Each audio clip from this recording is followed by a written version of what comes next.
بات چیت کے راستے کھلے ہیں لیکن اگر حملہ ہوا تو جنگ کے لیے بھی تیار ہے، یہ کہنا ہے ایران کے وزیر خارجہ عباس اراغچی کا، جبکہ اس کے برعکس امریکہ کا کہنا ہے کہ بات چیت تو کریں گے لیکن اگر ہو سکتا ہے اس سے پہلے ہمیں ایکشن لینا پڑا تو اس سے بھی ہم نہیں کترائیں گے۔ اسی سلسلے میں بات کریں گے، میں ہوں ڈاکٹر عروہ الہی، میرے ساتھ موجود ہیں حبیب اکرم اور اکبر باجوہ۔ حبیب صاحب، حالات تو وہاں بدستور سنگین ہی ہیں، لیکن ایرانین گورنمنٹ کا یہ کہنا ہے کہ ہم نے حالات پہ بھی قابو پا لیا اور بہت جلد ہم معمولات زندگی جو ہے اس کو بھی بحال کر دیں گے۔ اب تک جو ہمارے پاس خبریں آ رہی ہیں ایران کے حوالے سے وہ مغربی میڈیا کی دی ہوئی خبریں ہیں، BBC کی ہے، اسکائی کی ہے، CNN کی ہے، الجزیرہ کی۔ الجزیرہ اس طرح تو مغربی نہیں ہے لیکن بہرحال ایک ایسی خبریں ہیں جسے آپ کسی درجے میں کہہ سکتے ہیں کہ تھوڑی ہاسٹائل رپورٹنگ ہے، کیونکہ ان ملکوں کے لوگ اور ان ملکوں کی حکومتیں جو ان اداروں پر کسی نہ کسی درجے میں اثر رکھتے ہیں وہ ان کو خارجہ پالیسی کے ساتھ ہی جوڑ کے دیکھتے ہیں۔ تو ان خبروں کے مطابق یعنی جو مغربی میڈیا سے آ رہی ہیں ان میں تو اب تک 550 کے قریب لوگ وہاں پر ہلاک بھی ہو چکے ہیں۔ صحیح۔ اب اس میں ایران کی بہت بڑی غلطی یا ایرانی سسٹم کی خرابی یہ ہے کہ انہوں نے انٹرنیٹ بالکل بند کر دیا ہے۔ جب انٹرنیٹ بند کر دیا ہے تو اس کے نتیجے میں خود ایران کی اپنی ویب سائٹس نہیں کھل رہی کہ جہاں پہ ہمیں ریالٹی کا پتہ چل سکے، یہ بھی نہیں پتہ چل رہا کہ وہاں پر کون ڈیجیٹل میڈیا کا سورس وہ بھی بالکل خشک ہو چکا ہے۔ تو لہٰذا خبروں کے لیے بھروسہ آخر کار مغربی میڈیا پہ کرنا پڑتا ہے۔ تو اگر تو ہم ان کی لینتھ کو دیکھیں کہ 28 دسمبر سے جو کام شروع ہوا آج اس کو تقریباً 15 دن ہو چکے ہیں، اور 15 دن سے تمام صوبوں میں ایران کے وہاں پر یہ سلسلہ پھیل چکا ہے۔ ایرانی وزارت خارجہ تو وہ کچھ ویڈیوز بھی لے کے آئی ہے کہ جس میں کچھ لوگ اسلحہ لے کے آئے ہیں۔ اب وہ ان کو کیسے آئیڈینٹیفائی کیا گیا ہے، وہ اسلحہ کہاں سے آیا ہے، اب اس کے بارے میں کسی کو کچھ پتہ نہیں۔ تو گویا مجموعی طور پر ایک آئرن کرٹن ہے جو ایران نے اپنے گرد خود ڈال لیا ہے۔ تو ایسی صورت میں پھر خبروں یعنی ایران میں سچویشن کیا ہے تو اس پہ ایرانی حکومت کی بات نہیں مانی جا سکتی۔ یعنی یہ تسلیم کرنا ذرا مشکل ہے کہ ایران کی حکومت جو کہہ رہی ہے کیا وہ مکمل سچ ہے یا مکمل جھوٹ ہے۔ تو اس وجہ سے ہمیں انہی خبروں پر بھروسہ کرنا پڑے گا، نمبر 1۔ نمبر 2 یہ کہ جو امریکن پریزیڈنٹ ہے وہ تو واضح طور پر کہہ رہے ہیں، وہ تو گھات لگا کے بیٹھے ہوئے کہ سچویشن جیسے ہی خراب ہو تو وہاں پر ہم حملہ کر دیں یا ایران کے اندر ایسی انٹرونشن کریں کہ جس کے نتیجے میں وہاں کی رجیم تبدیل ہو جائے۔ اور اسرائیل نے بھی اپنے لوگوں کو الرٹ کیا ہوا کہ جناب آپ ایران جو ہے وہ کسی بھی وقت حملہ کر سکتا ہے، کیونکہ ایران نے کہا ہے کہ اگر امریکہ نے حملہ کیا تو ہم ان کے اڈوں پہ حملہ کر دیں گے۔ تو لہٰذا ایک سچویشن جو ہے وہ جو شروع بظاہر ایسا لگتا ہے کہ بڑی انٹرنل سچویشن ہے لیکن وہ نکلتے نکلتے ایکسٹرنل اور اب ایک انٹرنیشنل بلکہ گلوبل سچویشن بن گئی۔ تو حبیب صاحب ان کی اپنا جو پریس ہے ایران کا وہ تو یہ شو کر رہا ہے کہ صرف اینٹی گورنمنٹ مظاہرے نہیں ہو رہے بلکہ پرو گورنمنٹ بھی ہو رہے ہیں۔ دیکھیے عروہ، سیاسی طور پہ یہ بات کسی درجے میں مانی جا سکتی ہے کہ جناب حکومت نے شاید اپنے لیے کوئی مظاہرین کا بندوبست کیا ہو، لیکن یہ کوئی اچھی سیاست نہیں ہے۔ حکومتیں اپنے خلاف ہونے والے مظاہروں کے جواب میں اپنے مظاہرے نہیں کرواتی۔ اس کا مطلب یہ ہوتا ہے کہ آپ تو سیدھے سباؤ ملک کو خانہ جنگی میں دھکیل رہے ہیں نا، کہ ایک مظاہرہ تہران میں ہو رہا ہو جو حکومت کے خلاف ہو اور تہران کے کسی دوسرے حصے میں ایک مظاہرہ ہو جو حکومت کے حق میں ہو، تو حکومت کے حق میں ہونے والا مظاہرہ تمام تر خوشگوار ماحول میں ہوگا، وہاں پہ نغمے بھی گائے جائیں گے، فیسیلیٹیٹڈ ہوگا، اس کی سہولت کاری ہوگی، لوگوں کو کھانا پانا بھی شاید مل رہا ہو، لوگوں کو انعام اکرام بھی دیا جا رہا ہو سکتا ہے وہ سارے کا سارا سرکاری ملازموں پہ ہو۔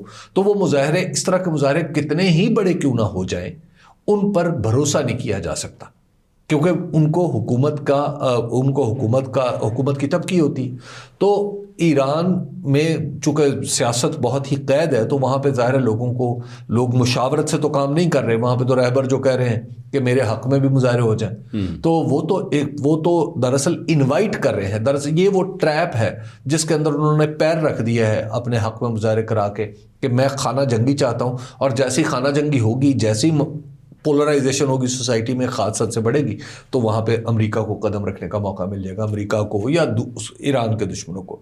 تو ایسے موقع پہ دنیا بھر کا دستور ہے کہ آپ نیگوشیٹ کرتے ہیں، لیکن پرابلم یہ ہے کہ ایران میں جو ڈائرکی ہے، وہاں صدر کہتے ہیں کہ میں نے نیگوشیٹ کرنا ہے، لیکن رہبر کہتے ہیں کہ جی کوئی نیگوشیشن نہیں ہو سکتی. تو سچویشن وہاں پر ابھی بھی وولٹائل ہے. ہاں لیکن حبیب صاحب ہم اس امکان کو بھی تو رد نہیں کر سکتے کہ یہ جینونلی لوگوں کی طرف سے بھی تو ہو سکتا ہے. ہم یہ تو نہیں کہہ سکتے کہ تمام تر لوگ ہی اگینسٹ ہیں اس سسٹم کے. مطلب دیکھیں نا حبیب صاحب، ریزرویشنز تو ہو سکتے ہیں. دیکھیے میں نارمل پالیٹکس کی بات کر رہا ہوں. نارمل پالیٹکس میں ایسا نہیں ہوتا کہ حکومت مظاہرے کروانا شروع کرے. اب ایران میں لوگ خود نکل آئے حکومت کے حق میں، یہ بھی ماننے والی بات نہیں ہے. تو وہاں پہ کچھ لوگ ٹھیک ہے وہ حکومت کے، ایسا نہیں ہے کہ وہ حکومت کے حق میں نہیں ہوتے. بہت سارے جب انقلاب آیا تھا تو اس کا یہ مطلب نہیں تھا کہ 100% ایرانی ملاؤں کے ساتھ ہے. وہاں پر ایران کے اندر بہت بڑا طبقہ تھا جس نے وہاں سے ہجرت کی جو بادشاہ کے ساتھ تھا. لیکن حبیب صاحب اب اس کے جو کانسیکوینسز ہیں، اور باجوہ صاحب آپ بھی اپنا اوپینین دیجیے گا، جو کانسیکوینسز ہیں وہ بڑے سنگین نظر آ رہے ہیں. جس طرح آپ نے بتایا کہ آلریڈی امریکہ گھات لگا کے بیٹھا ہوا ہے، اسرائیل گھات لگا کے بیٹھا ہوا ہے. تھوڑی سی بھی اگر ایک انسٹیبلٹی آتی ہے پولیٹیکل، تو یہ ایک انویٹیشن ہوگا باقی دونوں ممالک کے لیے کہ وہ آ کے اٹیک کریں. تو ایران میں مطلب میں یہ سمجھتی ہوں کہ گورنمنٹ بھی اور جو ان کا ایک طبقہ ہے عام عوامی طبقہ، وہ اس وقت یہ رسک لینا چاہیں گے. دیکھیے جب رجیم یا سسٹم کے ساتھ لوگ کنیکٹ نہیں کر پاتے تو پھر لوگ ملکوں دوسری انٹروینشن کو، دوسرے ملکوں کی انٹروینشن کو نہ صرف ویلکم کرتے ہیں بلکہ بعض اوقات تو انوائٹ کرنے لگتے ہیں. صحیح. یہ دنیا کی تاریخ، جب سے دنیا کی تاریخ لکھی جا رہی ہے اس وقت سے یہی ہے. جب حکومتیں کمزور پڑ جاتی ہیں، ایون آپ کو اگر یاد ہو تو جب متحدہ ہندوستان میں شاہ ولی اللہ نے ایک خط لکھا تھا احمد شاہ ابدالی کو کہ آپ آئیں کیونکہ یہاں پر حالات بہت خراب ہو چکے ہیں مرہٹوں کے خلاف. جی مرہٹوں کے خلاف. تو جب یہ چیزیں ہوتی ہیں تو پھر آپ لوگوں کو یہ دوش نہیں دے سکتے کہ وہ انٹرنیشنل انٹرونشن کو یا بیرونی دنیا کی آمد کو وہ کوئی بری نظر سے دیکھیں گے. اچھا اب حبیب صاحب، ایران نے تو آلریڈی کہہ دیا کہ ہم پھر فوجی مراکز کے اوپر مطلب وہ ہمارے جائز اہداف بن جائیں گے، اسرائیل کے اور امریکہ کے. اور پہلے بھی ہمیں پتہ ہے کہ ایران نے قطر ایئر ویز کے اوپر جو اٹیک کیا تھا. دیکھیے عروہ، ہمیشہ جو رجیمز جب گر رہی ہوتی ہیں یا رجیمز جو ایسی بنیاد پر کھڑی کی گئی ہوتی ہیں کہ دشمن اپنے اندر نہیں ہے، دشمن کو باہر ایک تھریٹ پرسیپشن بنایا جاتا ہے کہ تھریٹ پرسیپشن یہ ہے کہ امریکہ شیطان بزرگ ہے، امریکہ یہ ہے، امریکہ وہ ہے، امریکہ وہ فلاں ہے. یہ ٹرینڈز جو ہیں یہ تیسری دنیا کے ملکوں میں اور بالخصوص ان جگہوں پہ جہاں پہ مذہب کی بنیاد پر چیزوں کا یا واقعات کا تجزیہ کیا جاتا ہے، یہ ایک عمومی بات ہے. یہ ایک زمانے میں یہ جو ایک یہ معاف کیجیے گا اس لفظ کے استعمال کے لیے کہ یہ گھٹیا پست درجے کی سیاست ہوتی ہے کہ جب آپ لوگوں کو آپ اس لیے اپنے پاس ساتھ جوڑ رہے ہوتے ہیں کہ ان کے خلاف ایک دشمن کریٹ کیا جاتا ہے. جیسے ہندوتوا میں کیا ہے کہ ہندوتوا میں جناب مسلمان دشمن، اور مسلمان کتنے ہیں؟ 14% یا 15% انڈیا میں. اسی طرح ایک مکارتھیزم کا کانسیپٹ آیا تھا کہ جناب جو بھی سوشلسٹ آپ کو 50s میں امریکہ میں نظر آتا ہے اس کو اڑا دو، اس کو. اچھا اس کا کیا نتیجہ نکلا کہ آپ اپنے ہی لوگوں کے خلاف آپ نے اپنی بندوقیں سیدھی کر لی.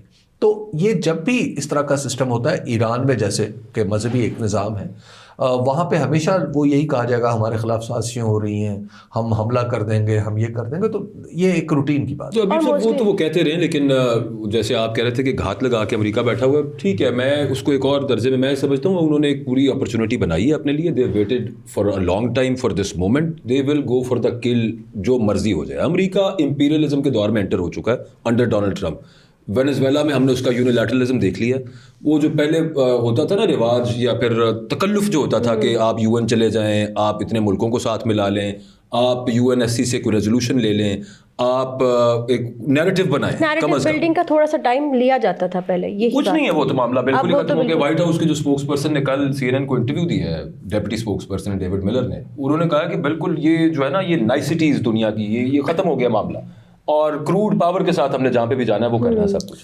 یہ ایک چانس ملا ان کو ایران کی رجیم چینج کرنے کا. دیکھیں یہ چانس ملا بیسیکلی جو بنانے میں اور ملنے میں فرق ہے. دیکھیں اب ایران میں آپ یہ کہہ رہے ہیں کہ ایران کے اندر جو ریال ہے وہاں کا ایرانی کرنسی، وہ 1 سال کے اندر وہ 1.5 لاکھ $1 یعنی 1.5 لاکھ ریال فی ڈالر پہ آ گئی ہے تو لوگوں کے اندر کوئی پریشانی نہیں ہوگی, کوئی بے چینی نہیں ہوگی, لوگ باہر نہیں نکلیں. بالکل ٹھیک بات ہے, ہوگی لیکن وہ آرکسٹریٹ کیا جا سکتا ہے. دیکھیے یہ آرکسٹریشن نہیں, جب یہ ہو جاتا ہے تو ہمیشہ دنیا میں جیسے ہی پولرائزیشن بڑھتی ہے سوسائٹی کے اندر, اپنی رجیم کے خلاف, اپنی حکومت کے خلاف ایک خاص درجے میں نفرت بڑھ جاتی ہے, تو دوسرے لوگوں کو تو انٹروینشن کا موقع لا محالہ مل جاتا ہے. ٹھیک بات ہے. تو اس کے بعد تو دوسرے لوگ تو اس سے کھیلتے ہیں نا. لیکن وہ بنائی بھی تو ہے نا. اچھا, اس کا پہلا فیز تھا جو اسرائیل نے اٹیک کیا, پھر امریکہ نے اٹیک کیا, ایسا اور اس کے علاوہ پابندیاں بھی. آپ دیکھیے ایک مہسا امینی کی اتنی بڑی موومنٹ چلی تھی. ہاں, آپ اس کو اس وقت بھی یہی ہو رہا تھا کہ آرکسٹریشن ہے. اس وقت وجہ یہ تھی, اس وقت ایران نے جو ایک ایکسس بنایا ہوا تھا نا اپنے ارد گرد اپنی پراکسیز کا, وہ ابھی ڈسمینٹل نہیں تھا کیا گیا. وہ جب پہلے اس کو ٹارگٹ کیا گیا, حماس, ایسا ہی ہوتا ہے جب دیکھیے پراکسی تو سیاست کی بنیادی غلطی ہوتی ہے. اب ایران نے اگر پراکسیاں بنائی تھی تو یہ اس کی غلطی تھی. ایران کے اندر جو اکانومی نہیں سٹیبل ہو رہی تو اس کی ذمہ داری تو کسی کو لینی ہے نا.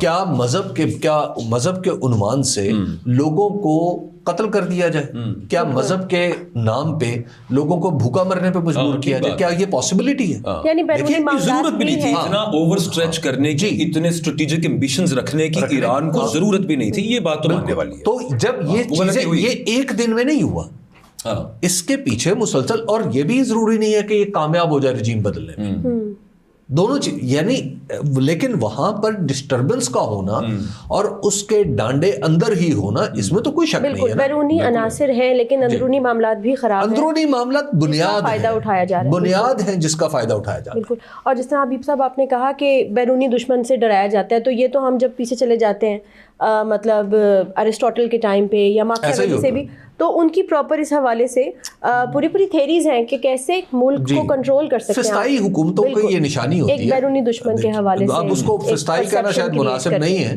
لیکن بہرحال یہ جو فسطائیت کے قریب بالکل فسطائیت کو آپ جسٹیفائی کر رہے ہیں. اچھا آپ دیکھیے نا, اس میں کیا ہوتا ہے, ہمیشہ سے یہی ہوتا ہے. ہٹلر نے کیا کیا تھا, ہٹلر نے بھی ایک الٹرا نیشنلزم کو فروغ دے کے, اچھا وہ زمانہ تھا اس میں وطن پرستی ایک ادھورا سا تصور تھا, لیکن اب تو وطن کا تصور ہی ویک ہوتا چلا جا رہا ہے.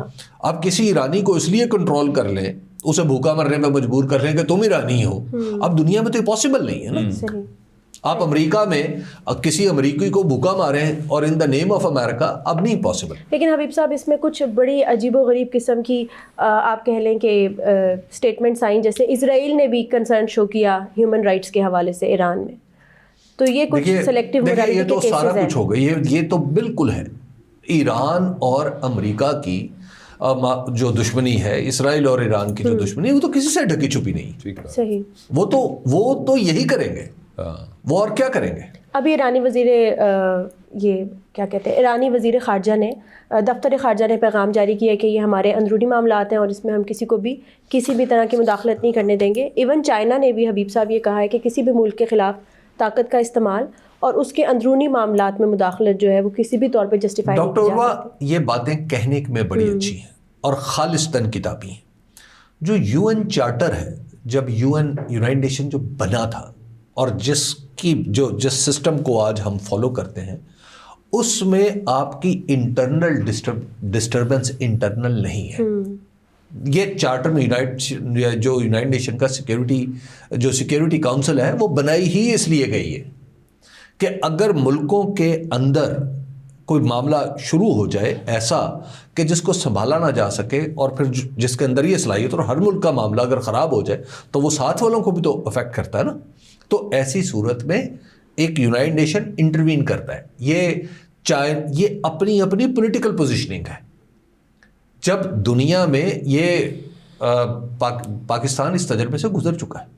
یہ وہ باجوہ صاحب والی بات ہی ہوگی نا کہ پاکستان کا جو مسئلہ تھا مشرقی پاکستان والا, اس کو انٹرنیشنلائز نہیں ہو گیا تھا. لیکن دیکھیں نا, امریکہ نے, میں وہی اگین یونیلیٹرلی جو انہوں نے کارروائیاں شروع کی ہیں, اور وہ ڈونلڈ ٹرمپ کی پوری ٹیم, دیکھیے وہ ایک الگ موضوع, تکلف نہیں رکھ رہی, وہ ایک بالکل دوسرا. لہٰذا یونائٹڈ نیشنز والا میٹر وہ بھی اگین سر وہ کتابی ہے, اگین سسٹمیٹک ہے. دیکھیے جہاں پہ میں عرض یہ کر رہا ہوں کہ ہم یہ اچھا جسٹیفائی کرنے کے لیے نہیں ہے، لیکن عراق وار کے ٹائم پہ جارج بش نے کانگریس سے اپروول لیا تھا، پھر اس کے بعد یونائٹڈ نیشن سیکورٹی کاؤنسل سے اس نے ریزولوشن پاس کروایا تھا، پھر اس کے بعد اس نے جا کے 49 ممالک کی حمایت حاصل کی تھی اور ایک جھوٹا سچا بیانیہ بنایا تھا کہ یہ ویپنز آف میس ڈسٹرکشن ہے جو بھی ہے. کچھ تو ٹائم ٹرمپ کا جو سینیٹر لنڈزے گرام نے نا وہ he was abode the air force one with Donald Trump پرسوں، تو ایک صحافی نے وینزویلا کے حوالے سوال پوچھا، Donald Trump was standing right next to ہم، اور لنڈزے گرام نے اس نے کہا کہ جی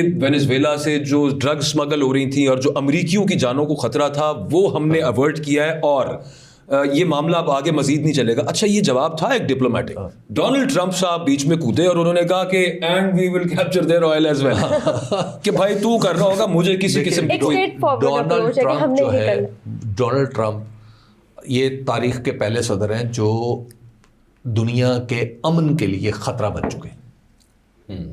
اب لوگ خود امریکہ کے اندر، امریکہ سے باہر ان کی ذہنی صحت کے بارے میں سوال اٹھا رہے ہیں کہ کیا یہ ایک نارمل آدمی ہی از ناٹ سیکنگ لیجیٹمیسی. جی کہیں سے بھی وہ کہیں سے جو لیجیٹمیسی کا کوشچن ہے، جو دنیا میں پاور کی بنیاد ہے، اس کو آپ ٹھکرا رہے ہیں، اس کو ٹھوکرے مارے ہیں، تو یہ چلتا نہیں ہے اس طرح کا سسٹم. اب یہ کتنی دیر چلے گا؟ ٹھیک بات ہے، یہ ایک الگ یہ طاقتور نہیں کرے گا، یہ زیادہ الوف کرے گا، لونلی کرے گا. امریکہ اس سے طاقتور نہیں ہوگا. آپ نے وہ ذہنی صحت کی بات کی تو مجھے خیال آیا یہیں پہ میں ایڈ کر دوں کہ ٹرمپ نے اپنی ایک تصویر شیئر کی ہے ٹروتھ سوشل کے پلیٹ فارم کے اوپر، جس میں انہوں نے بتایا کہ بیسکلی وہ پکچر ڈپکٹ کر رہی ہے کہ he is the acting president of Venezuela. جی مارکو روبیو کو انہوں نے دکھایا جی کہ وہ بالکل ٹرول کر رہے ہیں، ٹرول کر رہے ہیں، پوری دنیا کے سسٹم کو ٹرول کر رہے ہیں.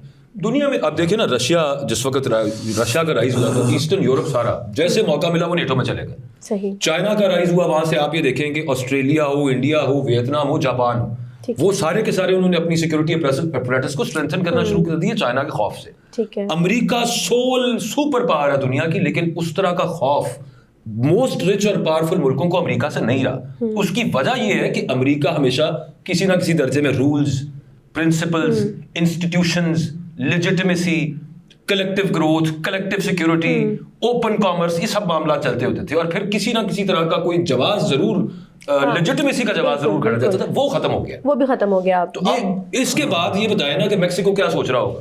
یہ جو اب کیوبا میں جو مارکو روبیو کو کہا اور خود کہا جی میں کون سے ملک کا ایکٹنگ پریزیڈنٹ ہوں، وینزویلا کا تو ہوئے ہیں، لیکن کیوبا کو تھریٹ کیا ہے کہ اگر تم نے اپنے مطلب حالات بہتر نہ کیے تو تمہارا انجام اس سے بھی زیادہ برا ہوگا.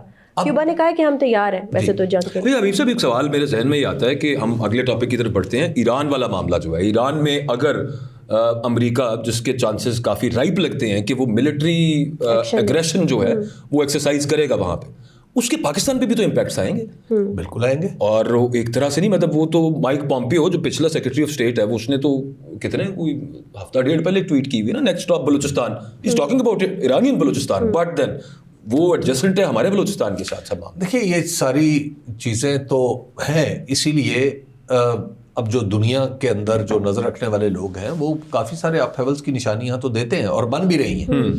اب اس میں امریکہ کا کیا کردار ہے اور امریکہ کس حد تک جائے گا، بہت سارے سوالات کے جواب دراصل اس سے جڑے ہوتے ہیں. اب ڈونلڈ ٹرمپ کے ایراٹک بیہیویئر کو مد نظر رکھتے ہوئے آپ کو پریڈکٹ تو کر نہیں سکتے، مطلب کہ وہ کب کس وقت کیا کر گزریں. اپنے مفاد کے لیے تو پھر وہ کبھی دیکھیں نا، وہ جتنی دفعہ انہوں نے مائی فرینڈ مودی اپنی زندگی میں کہا ہوگا، ہمارے یہاں پہ کوئی اس کے قریب بھی نہیں ہے. the number of times he would have said called Modi his friend. اور اب کیا معاملہ ہے وہ سب کے سامنے. مجھے یہ سمجھ نہیں آ رہی کہ بعض اور دنیا بھر میں یہ لوگ اس پہ سوال اٹھا رہے ہیں کہ وینزویلا پہ آخر حملہ کر کے امریکہ کو ملا کیا، جو کام بڑے آرام سے. اچھا گرین لینڈ کے مسئلے کو اتنا الجھانے کی کیا ضرورت ہے؟ یہ ساری چیزیں وہ ہیں جو امریکن پالیسی نہیں، امریکن پریزیڈنٹ کی پالیسی کو ایک عجیب و غریب انداز عجیب و غریب اس کو بنا دیا ہے. نہ اس کا کوئی ماضی سے تعلق ہے، نہ اس کا کوئی مستقبل نظر آتا ہے. تو اس وجہ سے پوری دنیا میں جو لوگ ہیں وہ گزارا کرنا چاہتے ہیں کہ ٹرمپ کا ٹائم کامیڈی شو جو ہے وہ. لیکن ٹرمپ کا میں ابھی اگلے روز بھی ہم بات کر رہے تھے کہ یہ بنیادی طور پہ تو it's his second and last term. میں کل جان اسٹیورٹ کو سن رہا تھا اینڈ وہ ایک وہ آپ کے والی بات کر رہا تھا کہ یہ تیسری دفعہ والا جو ہم کہتے بھی ہیں کہ لیکن اس کا یہ نکلے گا کیسے. اچھا he also did not have any clue کہ یہ کیسے ہوگا, لیکن اس نے ایک بات اس نے کہا بات یہ ہے کہ 90,000 اسکوائر فیٹ پر مشتمل ایک بال روم جو بندہ بنا رہا ہے اور جس نے ایک پورا سیکشن اڑا دیا وائٹ ہاؤس کا, وہ آنے والے کے لیے نہیں بنا رہا. تو یہ خوف ہے وہاں پہ بھی, اور جس طرح کے یہ عزائم نظر آ رہے ہیں ڈونلڈ ٹرمپ کے, تو اٹ سیمز کہ وہ اس کا کوئی پلان پتہ نہیں کیسے پورا کرنا ہے, لیکن وقت آنے پہ شاید سامنے آ جائے. باجوہ صاحب ان کے پاس بھی کوئی آپشن ہوگی ترمیم کرنے کی, آپ کو پتہ ہے کہ ترمیم کے ذریعے بھی آپ بہت کچھ کر سکتے ہیں. کانسٹیٹیوشنل امینڈمنٹ بہت مشکل, امریکہ میں نہیں آ سکتے. اچھا نہیں آ سکتے, صحیح سے. اچھا حبیب صاحب, انڈیا کی طرف چلتے ہیں. ایک تو انڈیا نے خلائی مشن جو ہے وہ اسٹارٹ کیا تھا اپنا, اور یہ اس سال میں ISRO کا انڈین اسپیس ریسرچ آرگنائزیشن کا پہلا مشن تھا جو کہ ناکام ہو گیا. تھرڈ فیز میں جا کے کہتے ہیں کہ کوئی ایک ان ایکسپیکٹڈ ڈسٹربنس آ گئی اور جس کی وجہ سے وہ اپنے پاتھ وے سے, اپنے ایکچوئل روٹ سے ڈیویٹ کر گیا وہ. تو اب دیکھیے عروا, اس کے فنی معاملات کیا ہیں یہ تو ظاہر ہے کوئی ماہر فن ہی بتا سکتا ہے کہ وہ راکٹ کا تیسرا حصہ تیسری سٹیج سے کیوں نہیں نکلا. لیکن اہم بات جو اس میں دوسری ہے وہ یہ ہے کہ اب میں پڑھ رہا تھا اس خبر میں کہ 16 مختلف پے لوڈز یہ لے کے جا رہا ہے. اچھا وہ صرف انڈیا کا پے لوڈ نہیں ہے, اس پہ دنیا کے دوسرے ممالک نے بھی, یونیورسٹیز نے بھی, کسی نے چھوٹا کوئی سیٹلائٹ بنایا یا کوئی اور چیز مشین اس نے بھیجنا چاہی کہ وہ وہاں سے کوئی ڈیٹا لے کے آئے. تو اس کا مطلب یہ ہے کہ بھارت نے الٹیمیٹلی ایک بہت بڑا ایک وہ آپ یوں کہیے کہ لیپ اس نے لیا ہے. وہ اس طرح کے اس کے خلائی پروگرام پر بھروسہ ہوتا جا رہا ہے دنیا کو. 90% سکسیس ریٹ ہے اس کا. اچھا اب یہ جو ایک تباہ ہوا ہے, اب نو ڈاؤٹ اس کے بارے میں کہہ رہے ہیں کہ یہ ہمارا وہ راکٹ ہے جو بنیادی طور پہ at the end of the day لوگوں کو لے کے جائے گا خلا میں. یہ ان کا میجر پروجیکٹ ہے. اس پروجیکٹ میں غلطیاں بھی ہو رہی ہیں, خامیاں بھی سامنے آ رہی ہیں, یہ تباہ بھی ہو رہا ہے. اچھا اس کا ڈیٹا بھی اکٹھا ہو جائے گا, جو بھی اس کی معاملات ہوں گے اس سے امپروومنٹ کیا ہوگی. لیکن اہم بات یہ ہے کہ انڈیا نے اس مارکیٹ میں جگہ بنا لی ہے جہاں پلیئر 2-4 ہیں. یعنی ایک چین ہے, ایک امریکہ ہے اور ایک انڈیا ہے. یس رشین بھی کسی حد تک ہے, لیکن رشین بھی کسی درجے میں. اسپیس ایکس تو گیا نا امریکہ ہے نا, لیکن وہ ناسا نہیں ہے. وہ ناسا نہیں ہے, لیکن وہاں امریکہ میں کام کرنے کا طریقہ کار کچھ اور ہے نا. وہاں پہ تو ساری انڈسٹری کھلی ہوئی ہے سب کے لیے. یہ جو اس کی ڈیولپمنٹ ہے نا یہ بڑی امپورٹنٹ ہے. یعنی اس میں نو ڈاؤٹ ناکامی آئی ہے, اور ناکامی کے بعد اور بہت بڑی ناکامی ہے. پہلے کامیاب بھی تو ہے, لیکن اس سے پہلے چندریان مشن جو ہے وہ کامیاب بھی ہو چکا ہے. حبیب صاحب یہی بتا رہے ہیں کہ پچھلے 8 مہینوں میں یہ دوسری ناکامی ہے, لیکن ویسے ان کا جو پولر سیٹلائٹ لانچ وہیکل ہے اس کا 90% سکسیس ریٹ ہے. اور یہ تو بالکل یہ جو راکٹ کا یہ والا سسٹم ہے یہ تو اسے کہہ رہے ہیں ورک ہارس ہے. مطلب گاڑی چھکڑے پہ سامان لاگا, اوپر گیا, نیچے آیا. اسپیس ایکس کے آپ دیکھیے نا کیا نام ہے اس کے راکٹ کا, کیا نام اس کو مختلف نہیں, وہ ایک ہی نام اس کا جو ایلون مسک, وہ جو استعمال ہو کے واپس آتا ہے, جو واپس آ کے پھر دوبارہ وہ اینکر کرتا ہے. اب وہ کتنی دفعہ وہ فیل ہوا اس کی لینڈنگ, الٹیمیٹلی جا کے, اور every time he would show, اور وہ اسی سے پرفیکشن آتی ہے. تو خیر ہمیں سمجھنا اس میں یہ چاہیے کہ دیکھیے جب کوئی ملک خلائی مشین بنا لیتا ہے نا, یہ کوئی سادہ بات نہیں ہے. خلائی مشین کوئی کمرشل چیز نہیں ہوتی. اب اس کے ساتھ کمرشل ایکٹیویٹی جڑ گئی ہے کہ سیٹلائٹ کمپنیز بھی بھیج رہی ہیں, لیکن اس کے ساتھ ساتھ آپ یہ بتاتے ہیں کہ ان کا انڈسٹریل بیس کتنا بڑا ہے. وہاں پہ جو سوفسٹیکیٹڈ مشیننگ کیپیسٹی ہے وہ کہاں تک پہنچ چکی ہے. وہاں کے جو سیمی کنڈکٹرز, اف ناٹ وہاں کی مینوفیکچرنگ, لیکن سیمی کنڈکٹرز کو اس طرح جوڑنا کہ وہ خاص نتائج پیدا کر سکے, وہ ہر کس و ناقص کا بس کی بات نہیں ہے. اور ایک اور اچھی چیز ہے حبیب صاحب کہ انڈیا اب اپنے آپ کو, وہ جو ہم اس دن بھی یوز کر رہے تھے ٹرم, کہ اپنی خود انحصاری کی طرف جا رہا ہے, کہ زیادہ تر چیزیں جو ہے وہ چاہتا ہے کہ ڈومیسٹک. وہ دیکھیے وہ جو ہے نا, اب جو دوسری بات کریں دفاع والا معاملہ, وہ ایک الگ ایشو ہے. وہ تو کلچرل ایشو بھی ہے اس میں ویسے بھی, مطلب ہر اچھا, لیکن یہ جو معاملہ ہے اس میں کہ اس جگہ پر آ جانا, کہ جہاں پر لوگ اس کی مشین میں اپنی مشینیں ڈال رہے ہوں کہ آپ ان کو اوپر لے جائیں فلاں جگہ پہ چھوڑ دیں خلا میں, that is very significant. Pakistan should take a leaf from their book. بنیادی بات یہ بھی ہے, اور اس میں یہ کہ one of their missions if not met failure. تو یہاں پہ مجھے سمجھ نہیں آتی ہم کس طرح کی سوچ لوگوں میں, میڈیا جو ہے وہ اس کو عام لوگوں کو بھی. Sir space mining in itself وہ اٹ از دا فیوچر. بالکل, جو اسپیس میں چلا گیا ہمیں یہ کوشش کرنی چاہیے بجائے اس کے کہ یہاں پہ ہم مذاق اڑا کے اور وہ جناب ناکام ہو گیا یہ ہو گیا. بٹ نہیں, آپ اس کے کنٹرولز کو دیکھیں اور اس کے امپیکٹ کو دیکھیں. آج جب ڈونلڈ ٹرمپ نے جس میں کہا ملاقات میں کہ ایران پہ ہم حملہ بھی کر سکتے ہیں, اس میں انہوں نے ایک اور بات کی. انہوں نے کہا میں ایلون مسک سے بات کروں گا کہ وہ انٹرنیٹ کھول دے ایران کے. بالکل, یعنی حکومت کے پاس جو کل سوئچ ہے وہ بھی نہیں ہے. اب یہ ٹیکنالوجیکلی کیسے پاسبل ہو سکتا ہے, ہو سکتا ہے نہیں ہو سکتا. تو اب آپ ذرا یہ تصور کریں کہ اگر ایسا ہونا شروع ہو جائے, مطلب اسٹار لنک کی کوئی سیٹلائٹ سے وہاں پہ انٹرنیٹ دے اور لیکن ڈیوائس چاہیے ہوتی. خیر اس کے بعد آس پاس کے ملکوں میں بھی ریولیوشنز آ جائیں گے. کیا پتہ وہ کہیں جی فری آپ ڈائریکٹ کنیکٹ کر سکتے ہیں. آپ ڈائریکٹ کنیکٹ کر سکتے ہیں. یہ دنیا جس تیزی سے آگے بڑھ رہی ہے that has been made possible through تو اس میں خلا ہے. خلا میں سیٹلائٹ ہوگا تو انٹرنیٹ زمین پہ بھی چل پڑے گا. اور اسٹار لنک ابھی تو بیچ میں ایک ڈبہ دے رہی ہے, کل کو وہ ڈبے کے بغیر بھی بات ہو سکتی ہے.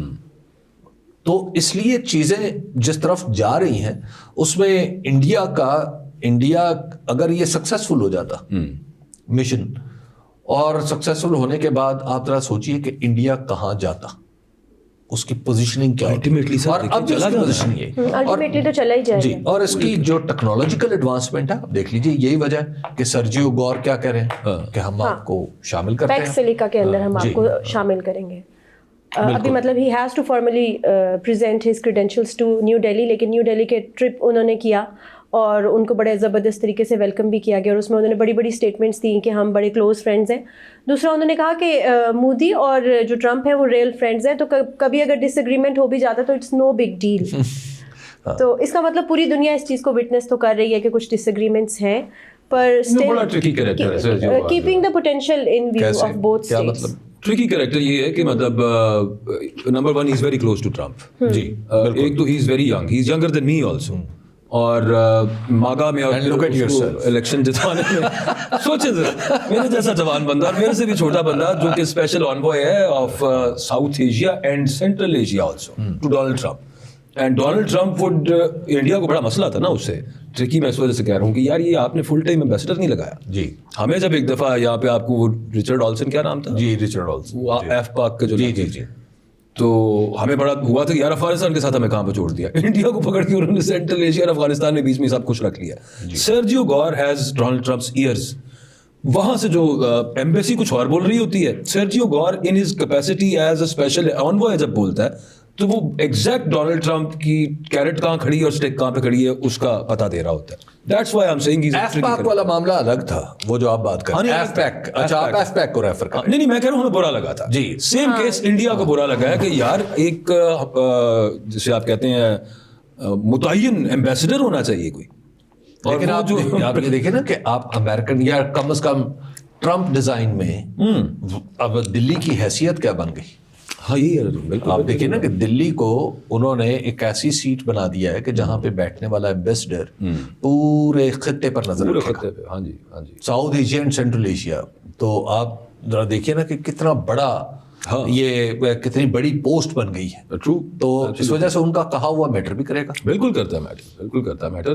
But at the very same time یہ اپنی جگہ پہ ہے کہ انہوں نے پیکس سلیکا میں شامل کرنے کا کہا ہے, لیکن وہ جو سیکرٹری کامرس ہے ہاورڈ لوٹنک جو ہے, جو اس نے بیان دیا ہے ابھی چند روز پہلے کہ بھائی جان ہم پہلے آپ کو دے چکے تھے ٹریڈ ڈیل, آپ نے نہیں لی, تو اس کے بعد مودی صاحب نے کال نہیں کی, تو چلے اوکے ٹاٹا بائے بائے دوڑ. ابھی تک معاملات حبیب صاحب اتنے سیریس نہیں ہے. وہ 50% ٹیرف جو ہے وہ میکسیمم ہے آن این ایشین کنٹری. دیکھیے ابھی آپ انڈیا میں دیکھیں نا, انڈیا میں کیا, انڈیا میں ابھی جو گروتھ نمبرز آ رہے ہیں, کین یو امیجن 8.5% کے گروتھ نمبرز آ رہے ہیں. اب کہا یہ جا رہا ہے کہ ابھی پوری طرح امریکن جو امبارگوز ہیں یا امریکن ٹیرفس ہیں ان کے اثرات نہیں آئے. بٹ اب یہ بھی دیکھیں کہ دنیا کی سب سے بڑی جو مارکیٹ ہے لوگوں کی اگر عدد کے اعتبار سے دیکھا جائے وہ بھی انہیں کے پاس ہے. ہاں بالکل. تو ان کی ڈومیسٹک مارکیٹ ہی اتنی بڑی ہے کہ انہیں اپنی اکانومی کے لیے نو ڈاؤٹ اپنی سرپلس تو انہیں باہر بھیجنا پڑے گی, لیکن پھر بھی فریکشن ہے. لیکن آپ ذرا یہ دیکھیں کہ اس کے ساتھ پیرلل انڈیا کر کیا رہا ہے. انڈیا اگریسولی دوسرے ملکوں کے ساتھ ڈیلز کرتا جا رہا ہے کہ بھائی ٹھیک ہے امریکہ کے ساتھ نہیں ہو رہی, ہم یورپ کے ساتھ کرتے ہیں, EU کے ساتھ وہ ڈیل کو امپورٹنس ہیجنگ کر رہے ہیں, برکس کے ساتھ وہ اپنا معاملہ دوبارہ کر رہے ہیں. تو یہ چیزیں وہ انڈیا نے ایک ریزسٹنس تو دکھائی ہے امریکہ کو, اور وہ اپنا سٹانس کہ ہم کسی تیسرے ملک کی انٹرونشن ہو نہ ہو لیکن ہم اس کو تسلیم نہیں کریں گے ایز اے فارمل جو ٹول آف ڈپلومیسی ہے اس کو ہم تسلیم نہیں کریں گے. تو یہ انہوں نے اپنا ایک سٹانس رکھا ہوا ہے. لیکن اینی وے انڈیا کے اندر جو انڈیا کی کامیابیاں اپنی جگہ ہیں اور انڈیا کی ناکامیاں اپنی جگہ ہیں کہ باہر سے نظر آنے والا شائننگ انڈیا دراصل اندر سے ایک طرف وہ جہاز بھیج رہا ہے چاند پہ اور خلا میں, دنیا میں وہ بلایا جا رہا ہے, لیکن اس کے اندر ہیومن رائٹس, اس کے اندر مذہبی تقسیم, اس کے اندر ذات پات کے مسائل, اور میرا خیال ہے کہ جنہوں نے اریسٹ کیا ہوا انڈیا کو, انڈیا شاید اس سے بہت اچھا اور بڑا ملک ہے, اتنی بڑی آبادی ہے, لیکن آپ ذرا تصور کریں کہ مودی جی نے کس طرح اس کی پوری گروتھ کو اریسٹ کر کے رکھا ہوا ہے کہ انڈیا جو جمپ کر سکتا تھا مودی جی نے اس کو پیچھے کھینچ کر. تو حبیب صاحب ہم یہ کہہ دیتے ہیں نا کہ ویسے تو آسمان پہ پہنچ رہا ہے انڈیا, لیکن نچلے لیول کے بنیادی مسائل ابھی تک وہاں موجود ہیں جو اس کی جڑوں کو کھوکھلا کر رہے ہیں. آج کے لیے اتنا ہی, آپ سے ملاقات ہوگی کل.